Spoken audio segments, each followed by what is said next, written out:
ఇక్కడ roster point system అంటే ఏందో మీకు క్లియర్‌గా ఎక్స్‌ప్లెయిన్ చేస్తున్నాను. ఇక్కడ చూడండి ఈ యొక్క వీడియో తర్వాత మీరు రోస్టర్ పాయింట్ సిస్టమ్ అంటే ఏంటి అని ఎవ్వరికైనా కూర్చోబెట్టి వాళ్ళకి పుట్టు పూర్వకాలు రోస్టర్ పాయింట్ సిస్టమ్ ఏ విధంగా తయారు చేశారు? ఎందుకు తయారు చేశారు? అనేది వాళ్ళకి ఒక క్లియర్‌గా మీరు చెప్పగలుగుతారు. అంత క్లియర్‌గా, అంత డీటెయిల్డ్‌గా దీని పుట్టు పూర్వకాలు అసలు రోస్టర్ పాయింట్ సిస్టమ్ అనేది ఎందుకు తయారు చేయాల్సి వచ్చింది? అది ఒక్కసారి మాత్రమే తయారు చేస్తారు. దీనివల్ల ప్రయోజనాలేంది? అసలు తయారు చేయడానికి మొదటి రీజన్స్ ఏందో ఆ రీజన్స్ కూడా మీకు ఎక్స్‌ప్లెయిన్ చేస్తాను. దీనివల్ల అభ్యర్థులకు ఎంత లాభం ఉందో ఎక్స్‌ప్లెయిన్ చేస్తాను. సరేనా? మీరు చేయాల్సిందల్లా ఒకటే వీడియో స్కిప్ చేయకుండా ఎండ్ దాకా చూడండి. ఎందుకంటే ఇది ఒక్కసారితోటి అయిపోయేది కాదు. మీరు ఒక్కసారి ఈ రోస్టర్ పాయింట్ సిస్టమ్ తెలుసుకుంటే ఆంధ్రప్రదేశ్ నుంచి వచ్చే ప్రతి నోటిఫికేషన్ కూడా ఈ రోస్టర్ పాయింట్ టేబుల్‌ని ఆధారం చేసుకొని మీకు ఉద్యోగాలనేది ఇస్తారు. రోస్టర్ పాయింట్ టేబుల్ అనేది ఒకటి గుర్తుపెట్టుకోండి. ప్రతిసారి చేంజ్ అనేది కాదు. మీకు ఇక్కడ చూపిస్తున్న టేబుల్ అనేది ఫిక్స్డ్ టేబుల్. ఆంధ్రప్రదేశ్ గవర్నమెంట్ ఒకే ఒక్కసారి 100 పాయింట్ల రోస్టర్ పట్టికని ఒక్కసారి తయారు చేస్తే మళ్ళీ చేంజ్ చేయదు. నేను ఎక్స్‌ప్లెయిన్ చేస్తాను. ఫస్ట్ ఇనండి. రోస్టర్ పాయింట్ సిస్టమ్ అనేది ఎందుకు క్రియేట్ చేయాల్సి వచ్చిందంటే కాన్స్టిట్యూషన్ ప్రకారం ఇంతకు ముందుకు ఏ స్టేట్ అయినా సరే గాని 50% రిజర్వేషన్స్ అనేవి దాటకుండా ఉండేదుండే. కానీ జనాభా ప్రాతిపద్యాన జనాభా పెరగడంతోటి కొన్ని స్టేట్‌లు తెలంగాణ, ఆంధ్రప్రదేశ్, తమిళనాడు, ఢిల్లీ, బీహార్ ఇలాంటి కొన్ని రాష్ట్రాలు 60% రిజర్వేషన్‌ని అమల్లోకి తీసుకొచ్చింది.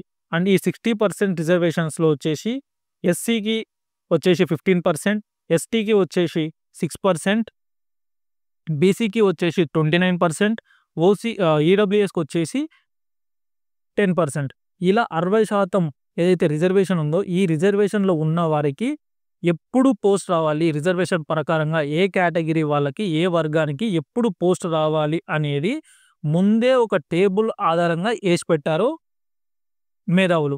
సో, ఆ మేధావులు ఏసిన పట్టికనే మీకు ఇక్కడ చూస్తున్న ఆ పట్టిక.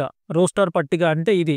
మీకు ఏదైతే నోటిఫికేషన్ ఇస్తారో ఆ నోటిఫికేషన్ ఇచ్చిన ప్రతిసారి కూడా ఈ రోస్టర్ పాయింట్ టేబుల్ అనేది ప్రతిసారి కొత్తగా తయారు చెయ్యరు. ఉన్నదాన్ని మాత్రమే 1 నుండి 100 వరకి రోస్టర్ పాయింట్స్ ఉంటాయి ఇందులో. అంటే ఒక్క పాయింట్ వచ్చేసి ఒక్క ఉద్యోగానికనమాట. అలా 10,000 ఉద్యోగాలు ఉన్నాయి అంటే 1 నుండి 100 వరకు మొదలయ్యి మళ్ళీ 1 నుండి అయిపోతుంది. అర్థమైందా? 1 నుండి 100 వరకు వచ్చిన తర్వాత మళ్ళా రీసైకిల్ అయితుంది. మళ్ళా 1 నుండి స్టార్ట్ అవుతుంది. సో, ప్రతిసారి ఇదే జరుగుతుంది. ఈ మీకు వచ్చిన ఇప్పుడు ఏపీ డీఎస్సీ ఏదైతే ఉందో దానికొచ్చిన పట్టిక అనేది ఇది అనుకుంటున్నానా? ఇదే పట్టిక ప్రతి ఒక్క నోటిఫికేషన్‌కి మీకు ఏపీ కానిస్టేబుల్ అయినా లేదా గవర్నమెంట్ నుండి ఆంధ్రప్రదేశ్ నుండి వచ్చే ఏ నోటిఫికేషన్ అయినా రోస్టర్ పాయింట్ సిస్టమ్ ఏది ఫాలో అవుతుంది అంటే ఈ పట్టికనే ఫాలో అవుతుంది.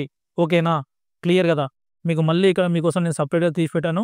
ఇది చూడండి. ఇప్పుడు రోస్టర్ పాయింట్ అనేది మీకు కరెక్ట్‌గా ఇక్కడ రోస్టర్ పాయింట్స్ అంటే ఏమిటి అంటే ఇది ప్రభుత్వం రూపొందించే ఒక స్థిరమైన పట్టిక, ఒక ఫిక్స్డ్ టేబుల్. ప్రతి నోటిఫికేషన్‌కి కొత్తగా రోస్టర్ తయారు చెయ్యరు. అర్థమైందా? నేను ఇంతకు ముందు ఇదే చెప్పాను. ప్రతి నోటిఫికేషన్ కూడా కొత్తగా రోస్టర్ పాయింట్ టేబుల్‌ని తయారు చెయ్యరు. ఓకేనా? ఒక్కసారి ప్రభుత్వం 100 పాయింట్ల రోస్టర్ సిస్టమ్‌ని తీసుకొచ్చింది. ఇక్కడ మన ఆంధ్రప్రదేశ్‌లో మాత్రం 100 పాయింట్ల రోస్టర్ సిస్టమ్‌ని అమల్లో ఉంచింది. సో, ఇది చూడండి. రిజర్వేషన్‌ల ప్రకారం ఓసీ అయినా, బీసీ అయినా, SC, ST, EWS, women, physically handicapped ఇలా మొదలైన వారికి ఎక్కడెక్కడ పోస్టులు ఉండాలి అనేది ముందే నిర్ణయించబడి ఉంటుంది. క్లారిటీగా ఉంది కదా? ముఖ్యమైన విషయం ఏంటంటే రోస్టర్ పాయింట్స్ అనేవి ఒక్కసారి ఖరారు చేసిన పట్టిక.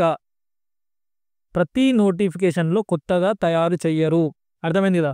ఏదైతే రోస్టర్ పాయింట్ ఉందో ప్రతిసారి ఎవరు తయారు చేయరు. మీ ఆంధ్రప్రదేశ్‌లో వచ్చిన ఏ గవర్నమెంట్ నోటిఫికేషన్ అయినా సరే ఇదే పట్టికని ఏదైతే టేబుల్ ఉందో రోస్టర్ పాయింట్ టేబుల్ అదే ఫాలో అవుతుంది. ఇక్కడ చూడండి కొత్తగా అంటే రిజర్వేషన్ పాలిసీ లేదా కాన్స్టిట్యూషనల్ అమెండ్మెంట్ జరిగితే మాత్రమే.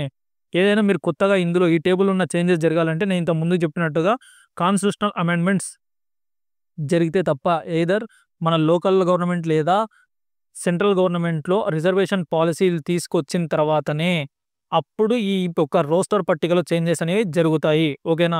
కాబట్టి AP DSC, AP PSC, police recruitment, teachers recruitment ఏదైనా ఇదే రోస్టర్ టేబుల్ ఫాలో చేస్తారు. ఓకేనా? నేను చెప్పేది కొంతమందికి కొంచెం బాగా ఎక్స్‌ప్లెయిన్ చేయట్లేరు అంటున్నారు కాబట్టి ఒక పద్ధతి ప్రకారంగా రాసి పాయింట్ టు పాయింట్ మీకు ఇక్కడ ఎక్స్‌ప్లెయిన్ చేస్తున్నాను. నేను చెప్పేది మీకు కొంచెం అర్థం కాకపోతే ఇక్కడున్న పాయింట్‌ని ఒకసారి స్క్రీన్‌షాట్ అనేది తీసుకోండి. వీడియో ఆపైన చూడండి. ఇది రోస్టర్ పాయింట్‌కి కావాల్సిన అసలు ఏర్పడడానికి ముఖ్య కారణం. దీని ముఖ్య కారణం వచ్చేసి ఇక్కడ రిజర్వేషన్ల ప్రకారం ఓసీకి గానీ, బీసీకి గానీ, ఎస్టీకి గానీ, ఈడబ్ల్యూఎస్ గానీ, ఉమెన్ గానీ, ఫిజికల్లీ హ్యాండిక్యాప్డ్ గానీ, స్పోర్ట్స్ పర్సన్ గానీ, మనం స్పోర్ట్స్ కోటేషన్ ఇవన్నీ ఎక్కడెక్కడ ఎవరికి పోస్టులు రావాలని ముందే నిర్ణయించబడుతుంది. సో, దీనివల్ల ఏం జరుగుతుందంటే నేను చెప్తాను. ఇది ఫస్ట్ చూడండి. ఇది ఫిక్స్డ్ టేబుల్. ఫస్ట్ ఓసీ ఉమెన్‌కి ఇస్తారు. తర్వాత ఎస్సీ ఉమెన్‌కి ఇస్తారు. తర్వాత ఓసీ క్యాండిడేట్. ఈడ ఉమెన్ అని లేకపోతే ఇది మెన్‌కి అని గుర్తుపెట్టుకోండి. ఓకేనా? ఫోర్త్ వన్ వచ్చేసి బీసీఏ ఉమెన్‌కి.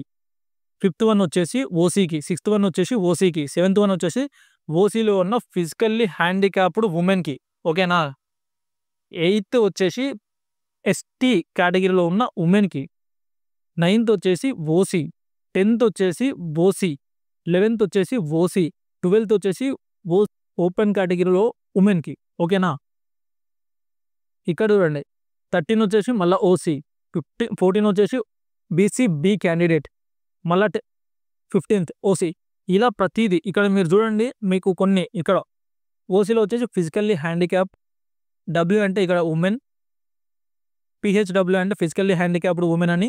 ఒకవేళ ఉమెన్ అని లేకపోతే ఆ పోస్ట్ మెన్ అని. ఓకేనా? ఇది ఈ పట్టిక మొత్తం మీరు చూసుకోండి. స్క్రీన్‌షాట్ చేసి. ఎందుకంటే నేను ప్రతీది ఇలా చెప్పుకుంటూ పోయాననుకోండి వీడియో లెంత్ అవుతుంది. మీకు చూడడానికి చిరాకొస్తుంది. వినడానికి చిరాకొస్తుంది. ఓకేనా? దీని ప్రకారంగా ముఖ్యంగా ఇక్కడ ఒక్క పాయింట్ గుర్తుపెట్టుకోవాలి. ఇప్పుడు ఎవరైతే మెరిట్ లిస్ట్‌లో ఫస్ట్ ర్యాంక్ ఒక జిల్లాకి ఒక అభ్యర్థి ఫస్ట్ ర్యాంక్ వచ్చింది అనుకోండి. అతన్ని ముందే పిలిచి ఇక్కడున్న ఫస్ట్ పోస్ట్ అనేది ఇచ్చేయరు. ప్రతి నోటిఫికేషన్‌లో లాస్ట్ మనం ప్రతిసారి ఇది ఒక ఫిక్స్డ్ టేబుల్ కాబట్టి మనకి ఇంతకు ముందు కూడా ఒక నోటిఫికేషన్ వచ్చింది. ఆ నోటిఫికేషన్‌లో డీఎస్సీ నోటిఫికేషన్ వచ్చింది లాస్ట్ టైం.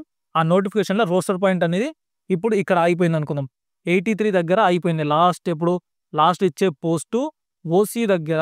అంటే 83 నెంబర్ ఓసీ క్యాండిడేట్‌కి లాస్ట్ నోటిఫికేషన్‌లో జాబ్ ఇచ్చారు. అంటే ఈసారి ఫస్ట్ ఎక్కడి నుండి స్టార్ట్ అవుతుంది? ఫస్ట్ ఎస్సీ క్యాండిడేట్‌కి ఇవ్వడం మొదలవుతుంది. అర్థమైందా? ఇప్పుడు ఎవరైతే జిల్లాలో ఫస్ట్ వచ్చిన వ్యక్తి బీసీ అయి ఉండొచ్చు. ఎవరైనా అయి ఉండొచ్చు. ఆ వ్యక్తికి ఇయ్యరు. రోస్టర్ పాయింట్ టేబుల్‌లో నెక్స్ట్ ఎవరున్నారు?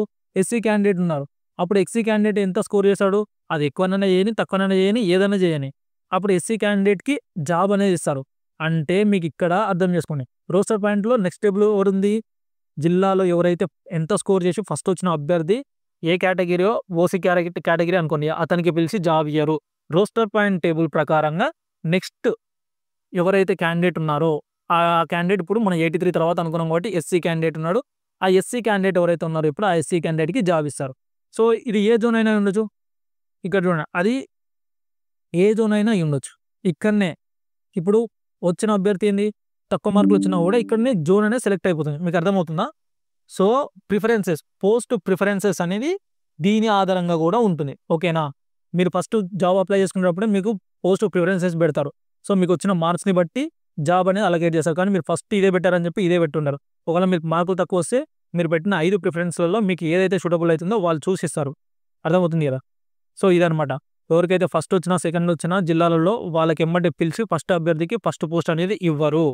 లాస్ట్ నోటిఫికేషన్‌లో ఎక్కడైతే రోస్టర్ పాయింట్స్ టేబుల్ ఆగిందో ఆ తర్వాత వ్యక్తి ఏ కేటగిరీయో ఆ కేటగిరీ వ్యక్తికి జాబ్ ఇస్తారు. ఆ జాబ్‌లో అతనికి ఎంతైనా స్కోర్ ఉన్నాడు. స్కోర్ అంటే మెరిట్ లిస్ట్‌లో మరీ హై స్కోర్ లేకున్నా తర్వాత ఒక క్యాండిడేట్ 70 స్కోర్ చేస్తే ఈ క్యాండిడేట్ వచ్చేసి 68 స్కోర్ చేసిండనుకోండి. ఈ కేటగిరీ వ్యక్తి మాత్రమే ఇక్కడ అర్హుడు కాబట్టి రోస్టర్ పాయింట్ టేబుల్ ప్రకారం ఈ క్యాండిడేట్‌కి జాబ్ ఇస్తారు. సో, అర్థమైంది కదా? రోస్టర్ పాయింట్ టేబుల్ అనేది ప్రతిసారి తీసుకునేది కాదు. సో, ఇది రోస్టర్ పాయింట్ టేబుల్ గురించి మీకు అర్థమైంది అనుకుంటున్నాను. ఒకవేళ అర్థం కాకపోతే నేను ఇక్కడ ఇచ్చాను. మీకు ఇది మళ్ళీ చూపిస్తాను చూడండి. ఇది ఇక్కడ మీరు చదువుకోండి. ఇది వచ్చేసి టేబుల్ ప్రతిసారి. ఒకటే పాయింట్ మీరు గుర్తుపెట్టుకోవాల్సిందంటే జిల్లా ఫస్ట్ కానీ ఎవరైతే వస్తారో వానికి పిలిచి ఎమ్మటే జాబ్ ఇయ్యరు. ఎందుకంటే ఈ రోస్టర్ టేబుల్‌లో లాస్ట్ నోటిఫికేషన్‌లో ఎక్కడైతే ఆపారో ఆ తర్వాత నెంబర్ నుంచి స్టార్ట్ అవుతుంది. దాని ప్రకారంగా జాబ్‌లనేవి అలొకేట్ చేస్తారు గానీ మీకు వచ్చిన ర్యాంక్ ప్రకారంగా అయితే కాదు. ఇది ఒకటి ఫైనల్‌గా. సో, ఎవరైతే వీడియో చూస్తున్నారో ఖచ్చితంగా సబ్స్క్రైబ్ చేసుకొని నన్ను ఎంకరేజ్ చేయండి. మీరు చేసే ప్రతి సబ్స్క్రిప్షన్ కూడా ఇలాంటి ఇన్ఫర్మేటివ్ వీడియోస్ ఇంకోటి చేయడానికి నాకు చాలా ఎంకరేజింగ్‌గా ఉంటుందన్నమాట. సో, ఒకసారి ఇదైతే క్లారిటీగా తెలుసుకోండి. సో, ఎవరైతే తెలియదో వాళ్ళకి షేర్ చేయండి.